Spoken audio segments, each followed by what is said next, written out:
Welcome to What's the 401 Sports. We're coming straight out of Brooklyn, the beautiful but rainy borough of Brooklyn. I'm Keisha Wilson. I'm Bianca Peart. And I'm Mike McDonald.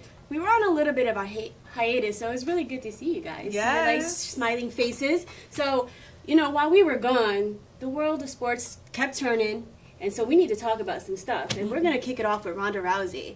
Ronda Rousey made a stunning admission on a recent episode of Ellen DeGeneres. In the taping, she admitted that she contemplated suicide after her loss to Holly Holm. What do you think about her admission, and does her admission bring awareness to mental illness, and do you think we'll see her in the octagon anytime soon? I like Ronda's honesty. I think it was good that she came out and she spoke about these things. And of course, this is the first time that she's lost in her young career. She's in her late 20s, but this is a new thing for her, fighting in MMA, and the MMA is a new sport also. But I like the honesty. I like the fact that she's put this out there for a lot of people.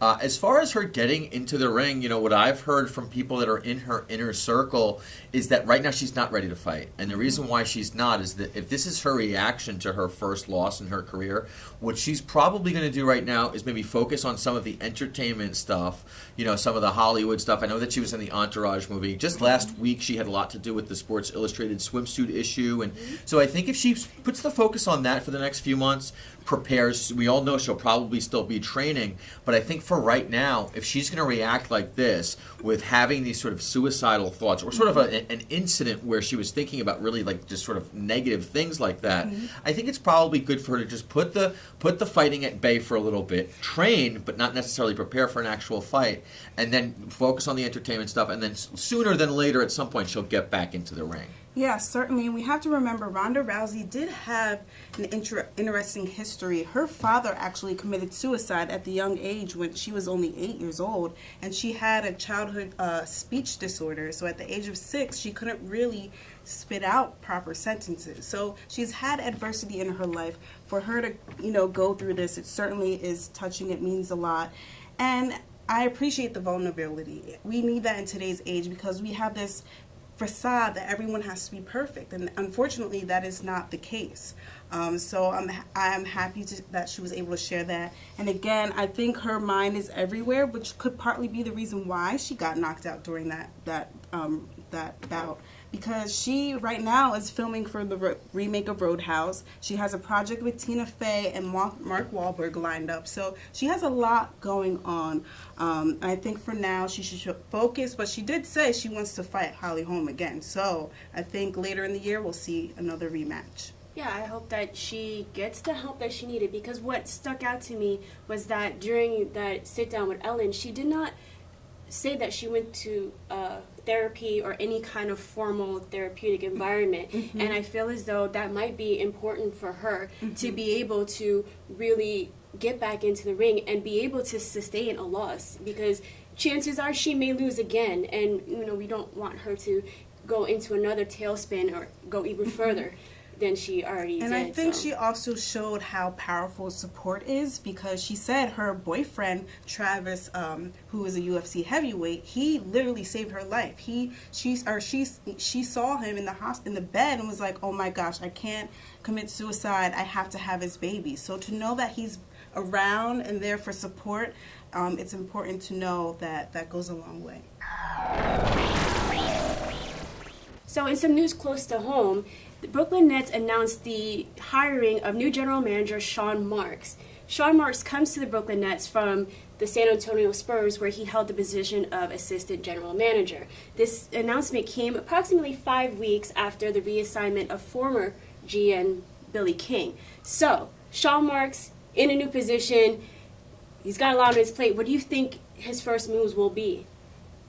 Well, his first move, I think, was waiving Andrea Bargnani, that buyout there. Unfortunately, he wasn't a good fit for the team. Andrea wasn't as happy. He was on the bench for the first time in his career. Only averaged his career low 6.6 points and averaged 13.8 minutes per game. So that was the first move there. And I know he's adamant about having a unified vision in the front office and on the court. I think that this is good for the Nets. You know, it's going to give them a head start as they head into the end of the season. As we all know, this team has really been struggling.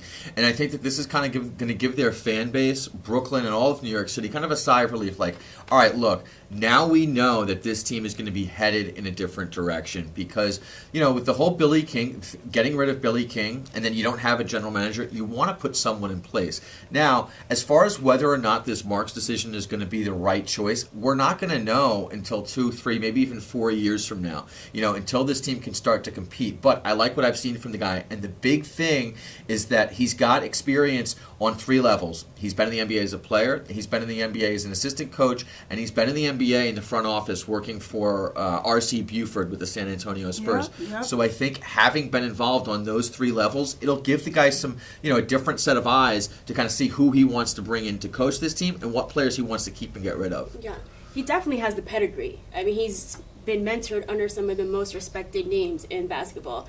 As you mentioned, R.C. Buford and Greg Popovich as head coach of the Spurs. For him, one of his first missions is to find a coach. Yep. And he's looking for a coach that's defensive-minded, that can garner the respect of the players and then also give the respect. And when I read that, the first name that came to mind was Tom Thibodeau. Of course. Tom Yep. Thibodeau is one of the best defensive minds out there, and he garnered respect from his players, and he gave it. Now, they ended up complaining at one point that he pushed them too hard, but now under Fred Hoiberg, there were some players who actually missed that Tom Thibodeau pushing them. So I think that's, you know, that's going to be good. I hope maybe Tibbs will come. And then he also is, you know, his job is to build a roster. And he knows that he's low on draft picks until, you know, he has no draft picks, no control until 2019. Yeah. But he is interested in building through free agency. The European market was just very much Greg Popovich. San Antonio Spurs have had a lot of international players on their roster and through the D-League. And oddly enough, he was the general manager of the D-League team in San Antonio. So he looks like, on paper, he looks like he has the ability to turn this team around. And it's just a matter of when. Exactly. I'm pleasantly surprised, actually. I think he's focused and he understands that it's all about having that mission and bringing that community back to the fans. And he's had that experience. And San Antonio Spurs, one of the top teams, the quality teams in the league. So you couldn't ask for any more at this stage for the Nets. Yeah.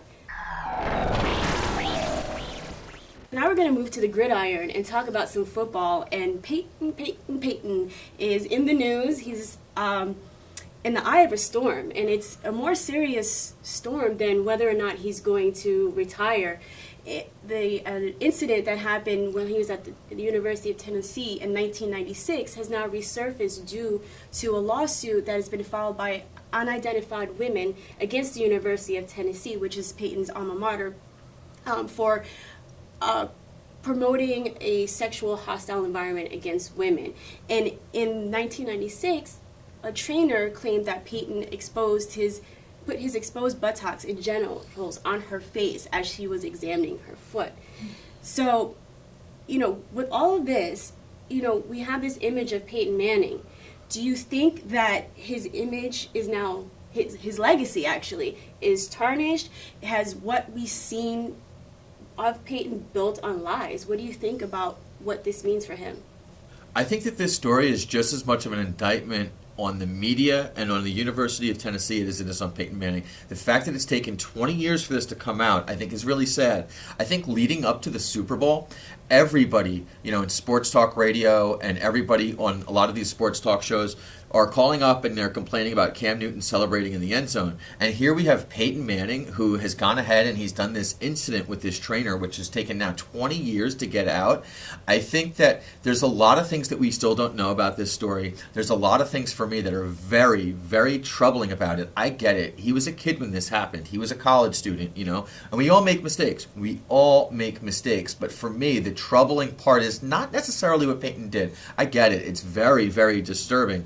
But I think the response that he's had to this, where he's trying to tell his side to the story, and the trainer has told her side to the story, and then Peyton goes ahead and he says something about her in the book. I think the irony with all this is that what's going to happen in the near future, because we don't know what's going to happen with Peyton Manning when he does retire, but I think he is going to wind up wanting to become a part of the media, whether it's CBS, Fox, ESPN, NBC, whoever it is. He is the guy, for whatever reason, he is charismatic enough that the way he carries himself with the commercials and on television, it's just troubling to me that here's a guy who the media hasn't really reported this story, and now Peyton Manning, lo and behold, is going to want to become a part of the media.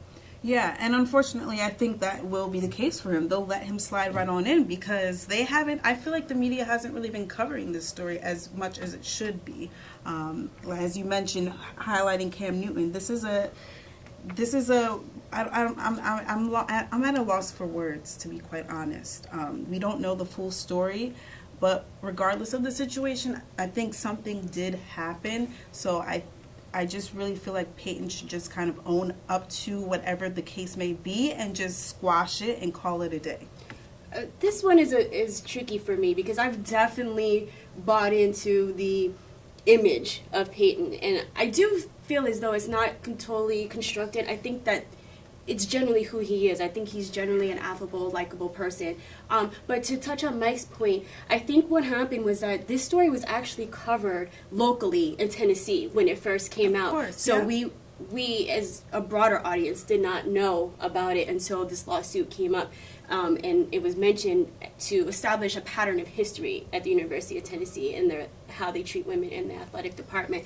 And allegedly Peyton did call the trainer after it happened to apologize, but her husband didn't pass the phone. So it's a sticky situation, and we'll see how it's going to develop and how it will affect Peyton in the future. I mean, in terms of a job, I think he can pretty much write his own ticket as to what he wants to do. Yeah. The average text takes your eyes off the road for nearly 5 seconds. At highway speeds, that's enough time to travel the length of a football field. Stop the texts, stop the wrecks. Thanks for staying with What's the 411 Sports. Well, not sure if Jenrry Mejia is in our doghouse, but he's definitely in our New York sports report. And the story with Jenrry Mejia is now that he's been caught with PEDs in his system for the 3rd time by Major League Baseball. And Time's the charm, I guess, right? yeah, exactly. 3 strikes, you're out. So now Major League Baseball has said that they're going to serve a lifetime suspension for that. Well, he's going to have to serve a lifetime suspension. What is your guys' take on what this whole situation is with Jenrry Mejia? And as the process goes, he might be looking into making an appeal. I think it's very unfortunate. I don't understand how you could get banned 3 times, or you would think the first time, okay, I should really stop or hold back. Second time, okay, like I really shouldn't be doing this. Third time, obviously, still doesn't register. I think self-discipline is not there. Again, he's very young. He's from the Dominican Republic, and he did not even imagine playing baseball. He started off shining shoes, and once Pedro Martinez got a heavy contract to play for the Mets, that's when he decided he wanted to play baseball. He started pitching. He has a mean fastball, that can almost, it's like a slider. He's very talented. I don't think he understands the magnitude of his talent and is disciplined enough to really understand that this is not good.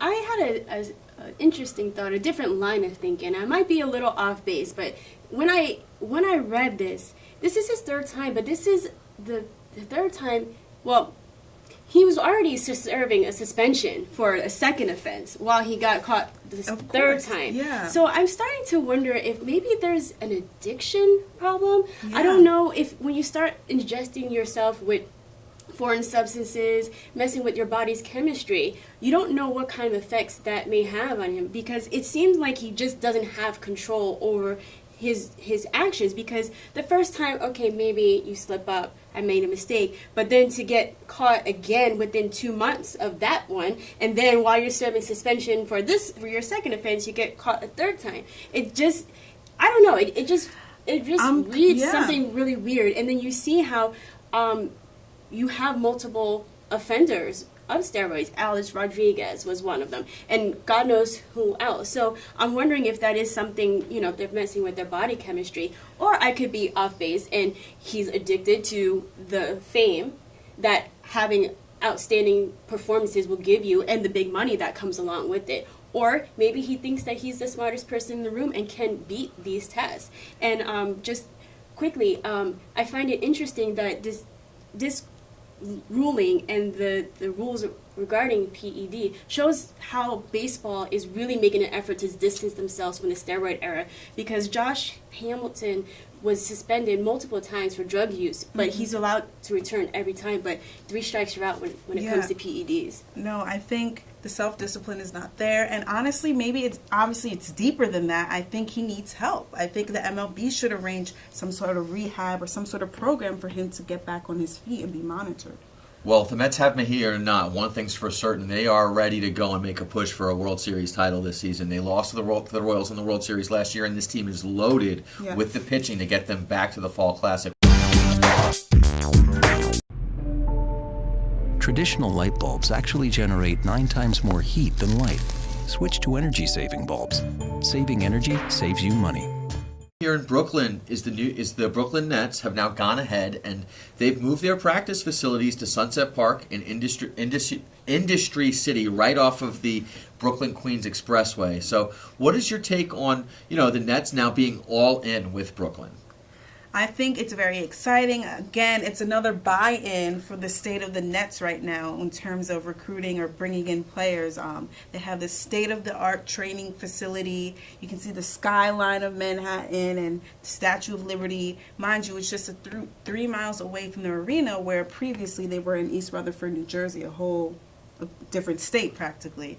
I think I'm very excited. It brings a little more energy to the team, and it's a top-of-the-line facility, a $50 million facility, 70,000 square foot. It has an arcade, a movie theater. It's bringing in 200 jobs, according to the Nets union jobs, so that's always a great thing to have. Yeah, I think that it's really going to give the players a sense of being a part of the Brooklyn community, because when you're in 2 different spaces, you have to go to New Jersey to practice, but your games are in Brooklyn. It makes it really hard for them to decide where they're going to settle down, because do you want to be closer to your practice facility, so when you're done with practice, you're maybe a 10-minute, 20-minute drive from home, or do you want to settle down in Brooklyn, so when you're done with the game, you're a quick ride home, and then have to drive to Jersey. So I think that's going to alleviate a lot of stress for them and really become a part of the Brooklyn community, because once they're able to settle down into Brooklyn, they can see what the feel of Brooklyn is. It's really unique. It's not like being in Manhattan or any other boroughs or any other city in the world, I think, actually. Is this a plug for Brooklyn over here?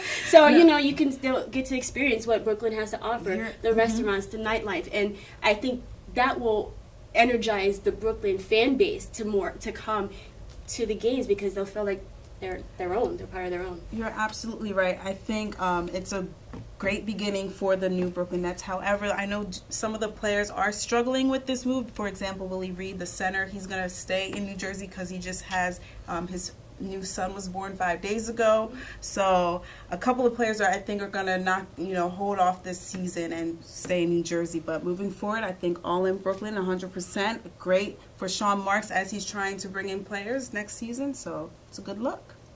Yeah, I think as you guys pointed out, it's very inconvenient to be having a home court in Brooklyn, a practice facility in East Rutherford, going all back and forth. But, as you pointed out, now some of these players are still going to be winding up living in New Jersey. But I think what this means is that this team, as Brook Lopez pointed out in the press conferences, that they really are all in with Brooklyn, and they're here to stay for the long haul and really become part of the inner fabric of this community in this borough, which is the biggest borough in New York City. The problem is the Nets continue to struggle, Yeah.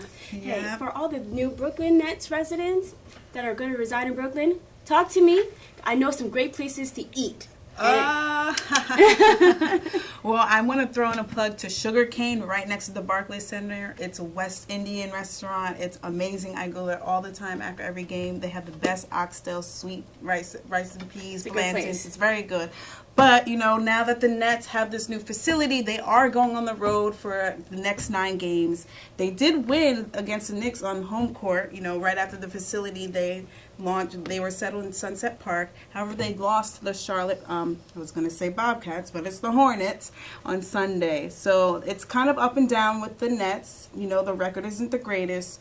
How do you think they're going to perform on the road? horrible because they're going to wind up going out to the West Coast this weekend or up and throughout the week. They start off in Portland, and then I think they do have some winnable games against the Phoenix Suns and the Utah Jazz, but then they have the two games in Los Angeles where they're playing the Clippers and the LA Clippers. This is going to be a tough test for them because now that they're going to be removed from the Barclays Center over the next couple of weeks, it's going to be tough for the Nets to really keep their head above water. And right now they're really drowning if you look at it because their record is almost 30 games below 500. Yeah, it's 15-40. So.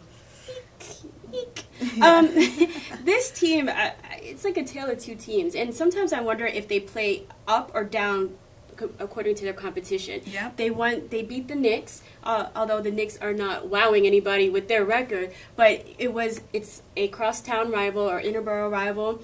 The kind of the big brother of New York, and in Brooklyn being the little brother trying to establish their own identity. They pulled out a win, then they turned around and lost against the Charlotte Hornets, who are not a horrible team, but they're not in the upper echelon of the conference. But then they also played Golden State Warriors tough. So I wonder if there's some kind of, something that fuels them when they feel as though like they're the underdogs and they, just feel like they need to just go and play with not reckless abandon, but like they have nothing to lose. So yeah. I think, probably they will come on the losing end of this trip, with a losing record, I should say. But I think they probably can make some of these games pretty interesting.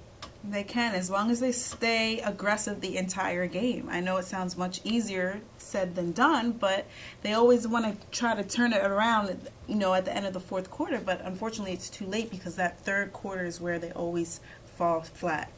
Yeah, the guy I think that we've been watching who's really been carrying this team on his back, on his shoulders throughout the whole season has been Brook Lopez. Despite this being really a rough season, he is giving the fan base something to hope for years to come because in all the different coaches that he's had and all the different home courts from East Rutherford to Newark, now into Brooklyn, and he's really had to deal with a lot in his time here in Brooklyn and over in New Jersey as well. But I think Brook Lopez, despite the fact that they've dealt with so much, trouble this season, he really has been remarkable. I also think Thaddeus Young, he's almost averaging a double-double this season. He, I think, plays with so much heart. I always see him chasing after the loose balls. He's always saving plays.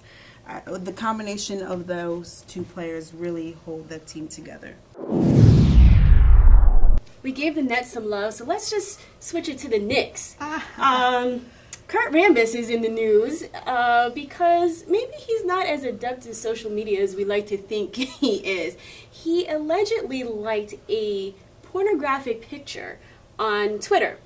The official word from the Knicks camp is that his Twitter account was hacked and that it was not him who liked the pornographic picture. So what do you think?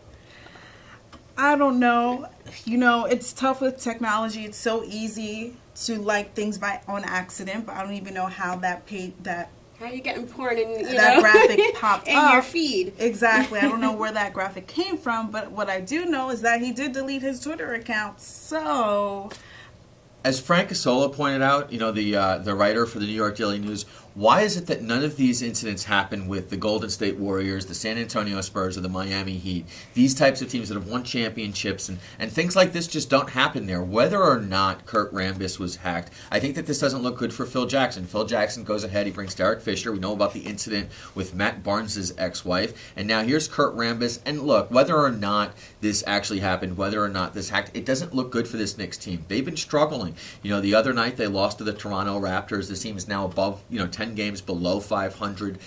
Carmelo Anthony really trying to push his teammates and everything to try to bring more energy. So right now with this Knicks team and both of the basketball teams in New York City, things are not looking good. Obviously a lot worse here in Brooklyn with the Nets than they are for the Knicks. But this Kurt Rambis incident, it's just not bringing anything positive to this organization. Traditional light bulbs actually generate 9 times more heat than light. Switch to energy-saving bulbs. Saving energy saves you money. Welcome back to What's the 411 Sports. Every week, we unfortunately have to put people either on the bench or in that doghouse for behaving badly. So this week, I am choosing Manny Pacquiao to ride that pine. Manny Pacquiao got into a lot of trouble with some inflammatory remarks he made regarding same-sex relationships. He took to Filipino airwaves and likened those engaging in same-sex relationships as being worse than animals. Pacquiao, who is known to be very religious, later apologized via Twitter for his comments, but he did still stand by his thoughts about homosexuality. What do you think?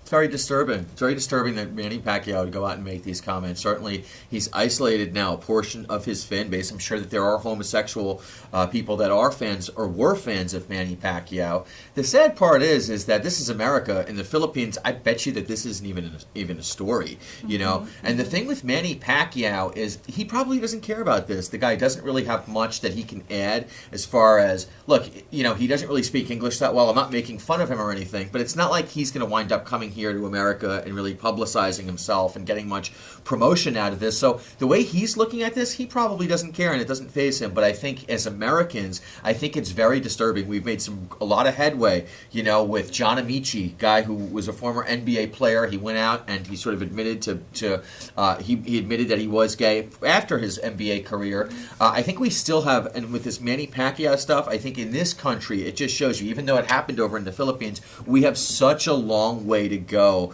for athletes that are homosexual, that have to stay in a closet because of the fear of being judged. Yeah, and we have to keep in mind, you know, he did have a sponsorship with Nike, and Nike dropped him immediately within hours after that announcement. And we can't forget Jason Collins, the first professional player to, you know, publicly announce his homosexuality.